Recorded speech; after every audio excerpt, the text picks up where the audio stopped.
The shots rang out on a Brooklyn subway and 10 people were struck and many more were injured in the chaos. CNN's Karen Kaifa joins us now live from New York City this morning with the latest here. So Karen, officials have identified the person of interest in the case. Do we know more about who he is and why he's a suspect at this point? Yeah, we do. And the NYPD has stopped short of calling him a suspect, more of a person of interest. They've been very specific about that. This person is Frank James, 62 years old. The NYPD issued a poster with his face on it, with his photo on it, and also details about him and why they would like to speak with him as they go about the investigation into this attack that unfolded in the subway station behind me yesterday morning, about 24 hours ago.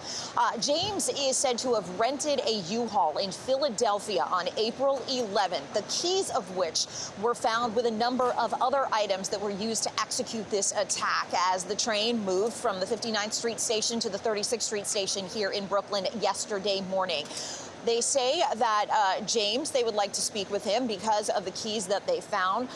There have also been a number of online postings that have gotten some attention by James. They kind of provide a trajectory of how he may have made his way east. This is somebody who had addresses in Philadelphia and in Wisconsin, according to the NYPD.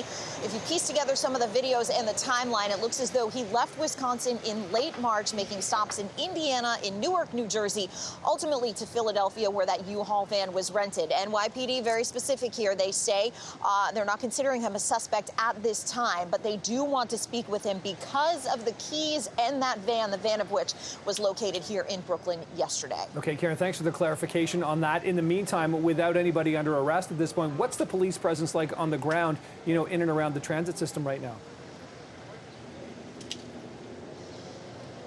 It is obviously very heavy, including here in the Sunset Park neighborhood.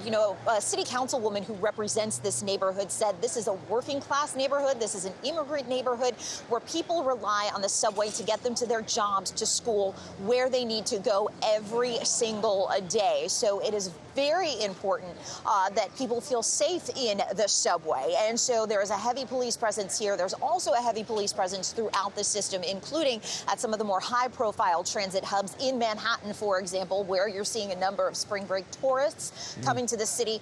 This has continued to vex New York City officials as New York City tries to emerge from the pandemic. The number of high-profile subway crimes that have taken place. And so there is a lot of scrutiny around this and certainly a lot of urgency around the investigation because this is a transit system millions of people rely on every single day. Yeah, we heard the governor mentioning that yesterday. CNN's Karen Kaifa live in Brooklyn this morning. Thanks, Karen. Appreciate this.